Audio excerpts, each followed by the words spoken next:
Welcome to the inaugural Miss Think Out podcast series, episode 1 of NTU Institute of Science and Technology for Humanity at the Nanyang Technological University, Singapore.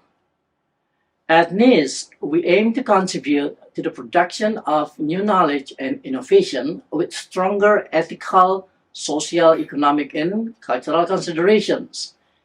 We are a research excellence institute that addresses societal challenges through transdisciplinary team research.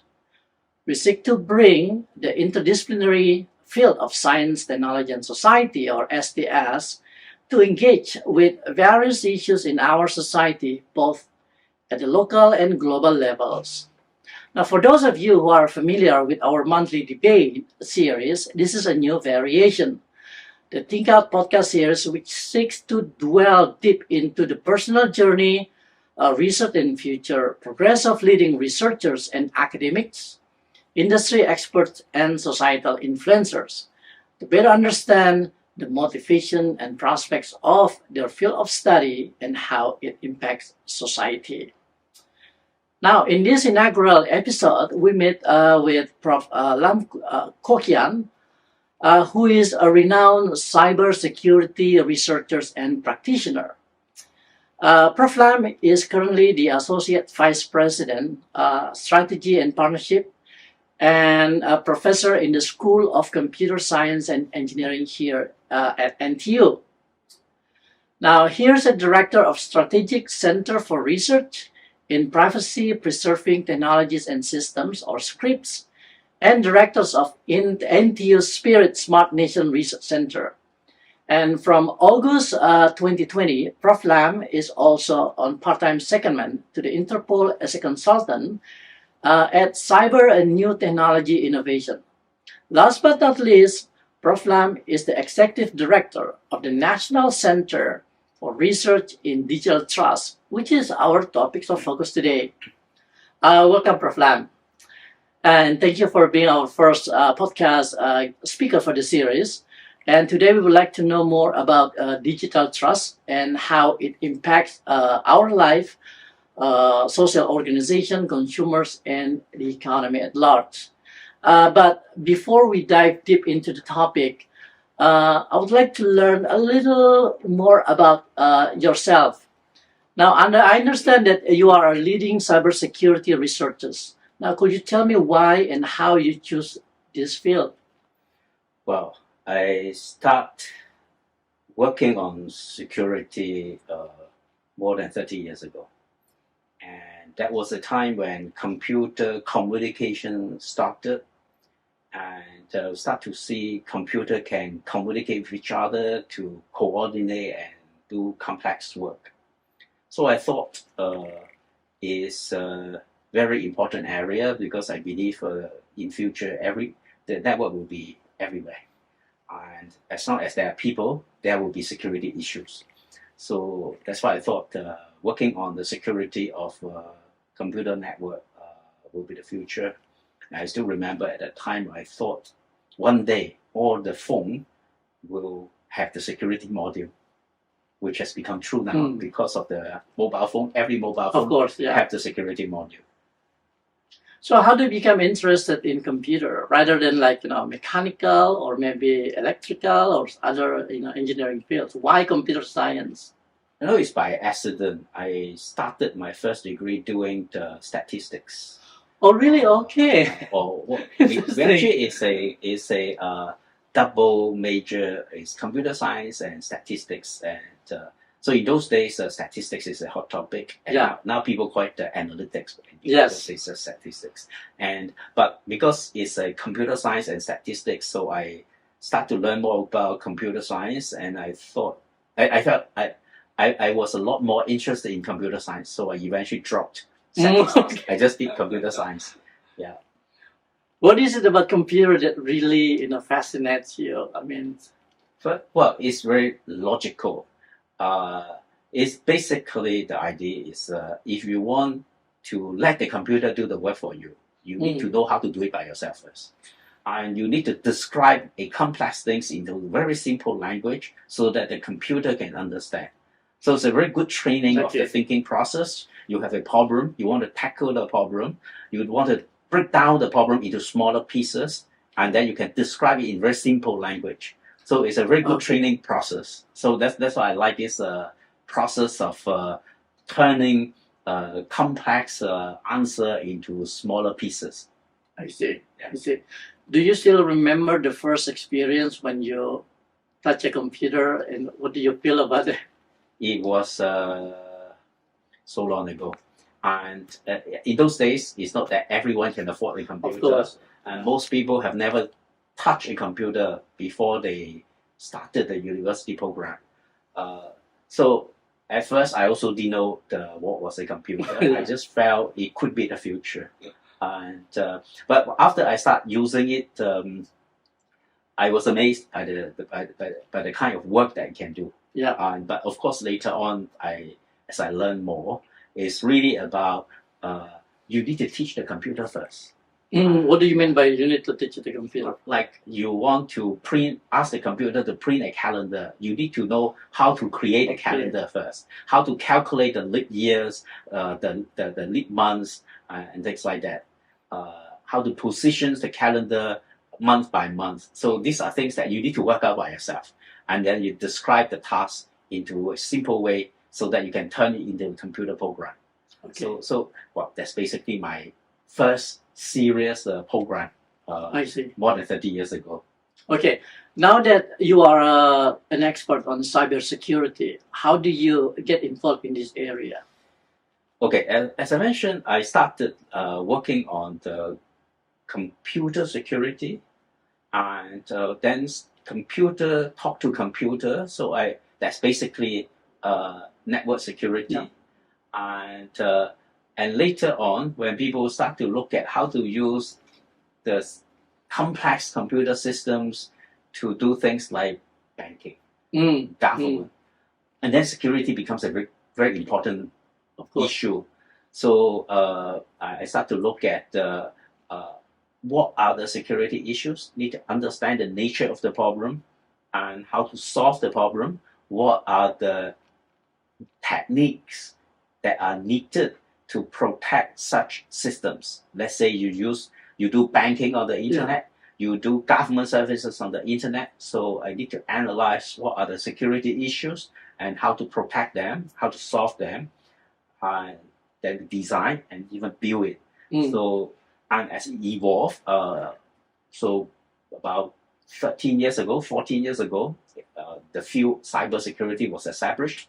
So actually over the years, we have seen how it evolved from computer security to network security to system security to information security and today cybersecurity.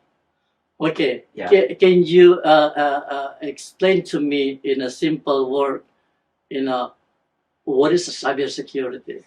Okay. Of course, cybersecurity is the security of the cyberspace. Yeah. And the cyberspace is very different from the internet in the sense that internet is just the network.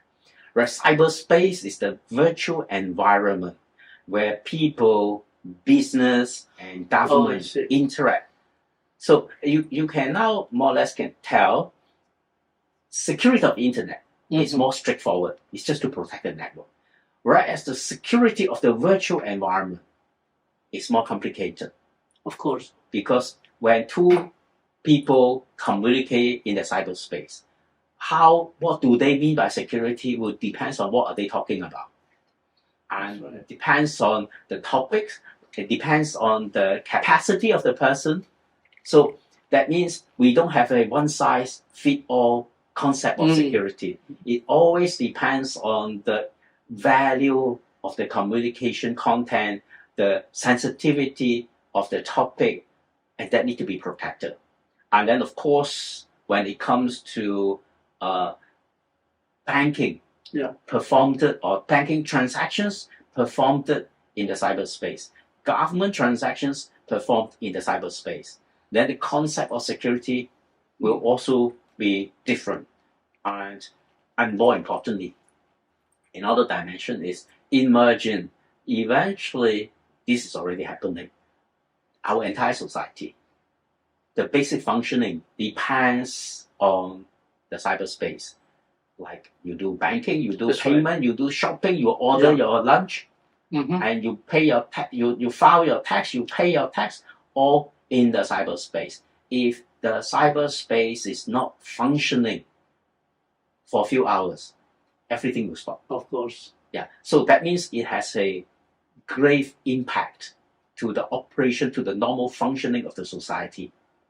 So it could be a national security problem. Oh, wow. Yeah, Wow. that's why in the last 13, 14 years, there's so many government promoting the concept of cybersecurity and trying to increase the awareness and train more capabilities in cybersecurity.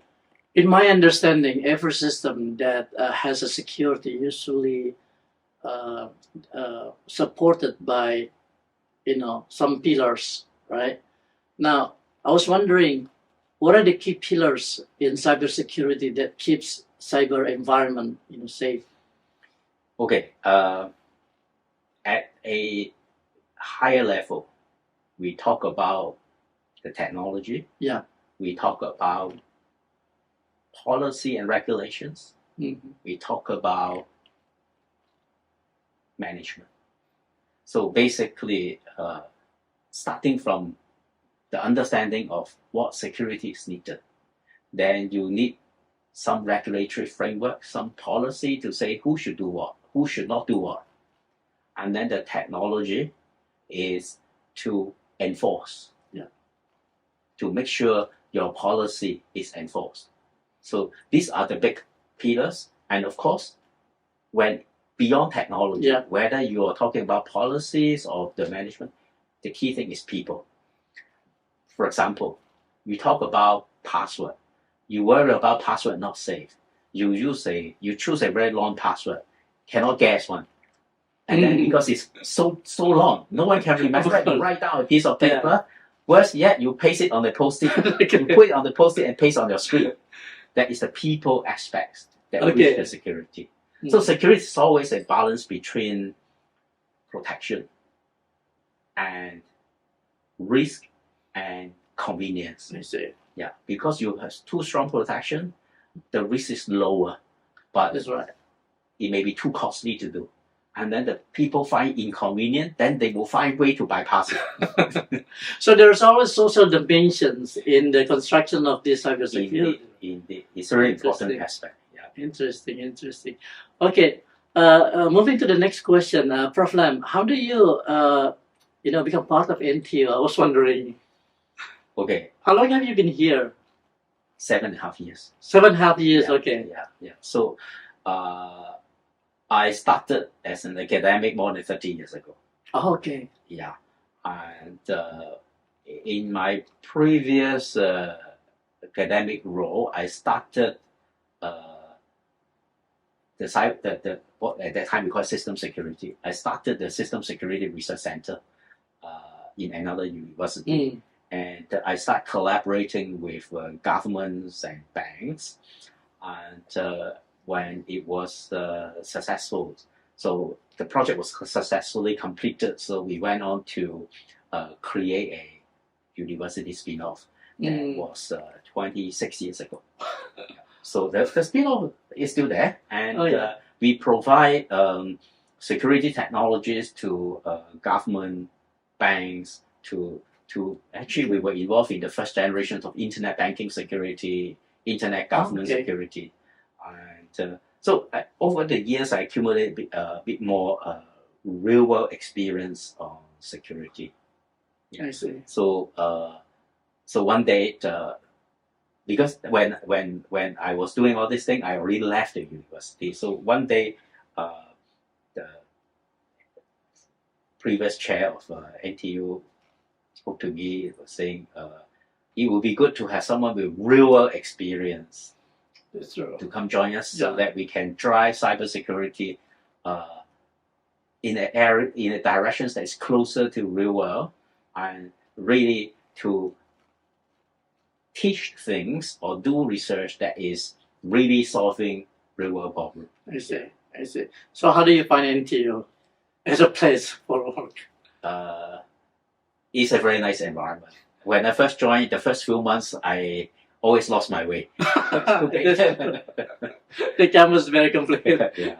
Okay, Prof Lam, let's talk about what you're doing now with digital trust. Okay, now as defined by the World Economic Forum, digital trust is individuals' expectation that digital technologies and services and the organization providing them will protect all stakeholders' interests and uphold societal expectation and values. Now, do you think this really live up to the expectation of the end user? Okay, more needs to be done, and that's why there's a need for setting up this National Center for Research in Digital Trust.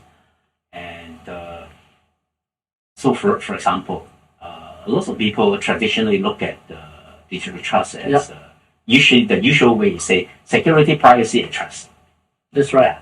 But it's similar to the way we talk about cyberspace. It's the virtual environment that people, business, government interact.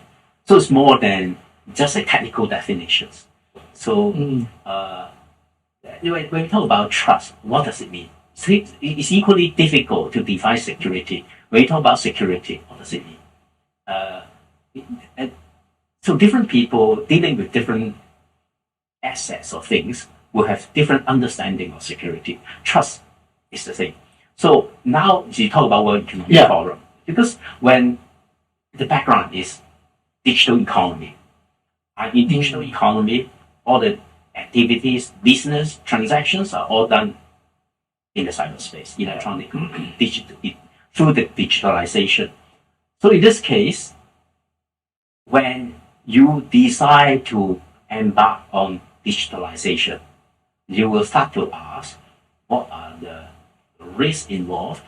Are we doing business with a trusted person, a trustworthy organization? And is our data protected properly? So all this will dampen people's confidence in jumping into digital economy. So the purpose of digital trust is to develop a collection or a suite of technologies, or what we call trust tech, to allow all these concerns to be addressed, so that people can be more confidently or can jump into the digital economy or participate in the digital economy with trust. Okay, interesting.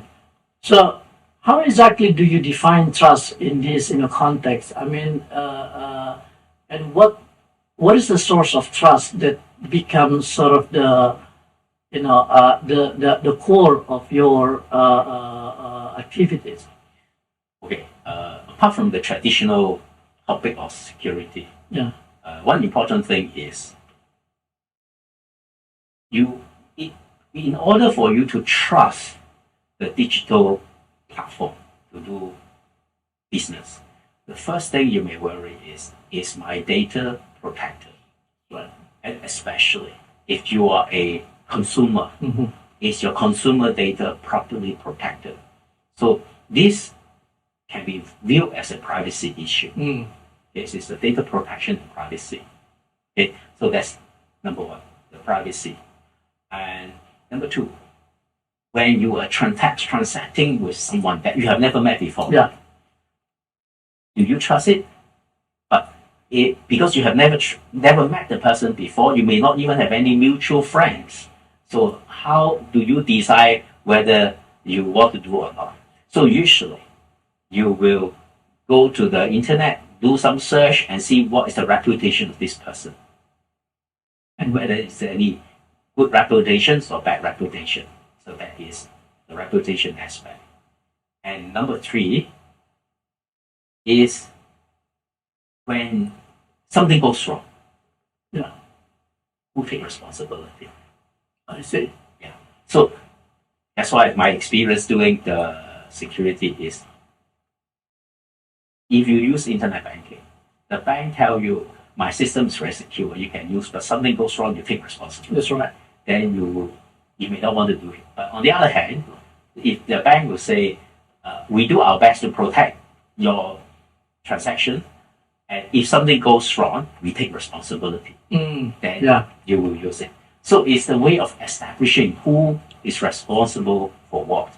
That part will help enhance digital trust as well. Okay. Number 4 is one of the major benefits of digitalization is automation. But what is automation? AI. AI can make decisions automatically. AI processes things automatically. For example, when you call a bank for service, sometimes it's the answering machine, but when you request of certain things, the computer will make the suggestions, make the recommendations. And these recommendations or suggestions or decisions is based on AI. And the AI is based on machine learning. Okay? Now, it leads to 2 problems. Number 1, the machine learning needs data. That's where the data comes from. Our own data. So that means, is our data or our data being misused? When I gave up my data, is for using this service. But now it seems it's used for something else to train another AI engine. So this is something that need to make clear. I won't say prevent, but at least make clear so that people knows why they are or what are the use of the data. And number 2, this is what we call trusted AI or trustworthy AI. That is, if I request for a service and the service is handled by the AI and the AI is trained with data or the machine learning is using data that is collected from certain part of the population. So that will mean situation that we are forced to take services or recommendations that have nothing to do with me. So making sure the machine learn from data that is representative of the entire society is important. And better still, if the decision from the AI or the recommendation of the AI can be explained, so you know why it made this recommendation. At least it can help boost people's confidence or trust in the digital transactions or the digitalization. So that's why another area, apart from the privacy, apart from the reputation or the security, is the AI aspects. And now people talking about protection of the data for machine learning, protection of the machine learning itself, and making sure that the AI results can be explainable, and better still, it can be verified that the AI result is fair. So now people also talk about fairness of the AI. So these are the various aspects of digital trust. Okay, thank you so much, Prof Lam. Your explanation is very clear. So basically, I just want to highlight 2 layers of structure that you just mentioned in elaborating, the construct of digital trust. So at the 1 layer, you have this set of technology, the hardware and software, etc. But on the another layer, you have the institutions, basically, the people who are responsible for protecting the privacy and consumers' data, and that means they need to show some form of honesty and accountability. Now, moving to the next question, you are now leading a new research institute, which is fascinating. It's called Digital Trust Center. Can you tell me how it came about and what it is and what does it do? Okay, like what you mentioned earlier, because digital trust is an important area that can help promote digital economy. So there is a significant investment from the government to develop trust technologies. So we were very honored to be trusted by the government to host or to be funded to establish this digital trust center with the purpose of developing trust technologies that can help promote the growth of the digital economy. And the things that we do, apart from the type of technology I mentioned earlier, we also look at engaging the industry, work with industry, not just doing academic research. Yeah. Academic research is important as the foundations, but we work closely with the industry to translate our research result into real-world systems that can solve real-world problems. And we also aim to build a trust technology ecosystem. So it's not just about working with one company, two companies, but we bring together different stakeholders of the digital economy to work together. Yeah, and another important dimension is we also work with overseas and international organizations to promote trust technologies together. Can you specify the industry that you were working with for this digital trust center? For example, we have a collaboration agreement with OCBC Bank. Oh, okay. Yeah, and we have a collaboration agreement with MasterCard to form a joint laboratory. That's right. A MasterCard NTU joint laboratory. So these are some of the earlier success in working with the industry. Okay. Going forward, we'll continue to work with more industry organizations to build the trust tech ecosystems together. So definitely, financial industry, is very critical for digital trust. What other sectors that you think, digital trust can be, Healthcare. Oh, of course. Healthcare. It also, the healthcare sector also need to go digitalization, and a lot of health records, medical records need to be digitalized.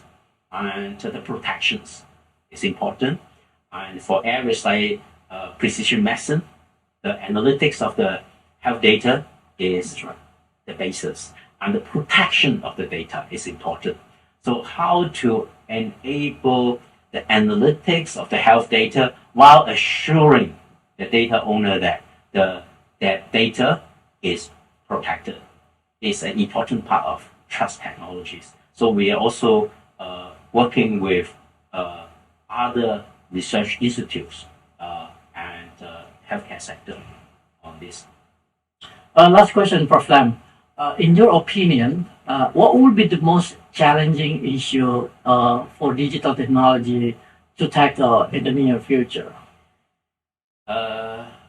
What is the most challenging issue? Yeah. I think people. Yeah, and actually in security, in lots of new area, people is always number one, getting people to understand the value of the new technology is important, so that lots of awareness be done. And number two, getting people to believe in the future of digitalization. Now it's maybe getting easier because there's already digitalization everywhere. But how to remove the hurdles of jumping into digitalization, even if you don't talk about the investment part, but about the protection of the data, how to remain competitive with the giving up of the data will help enable someone else. So this part there will be a lot of education process. So, and then of course the technology capability. That's right. So that's why in our Digital Trust Center, we're addressing the ecosystem development to bring different stakeholders together so that they can talk to each other. And when they go digitalization, it's the whole ecosystem go together. And number two is we do capability development. And number three is training and education.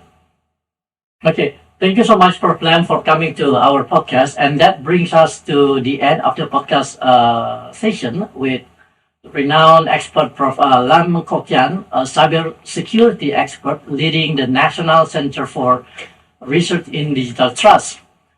We hope you enjoy our session today, and we look forward to bringing you many more informative and relevant discussion in our future episodes. Until next time, stay safe and thank you.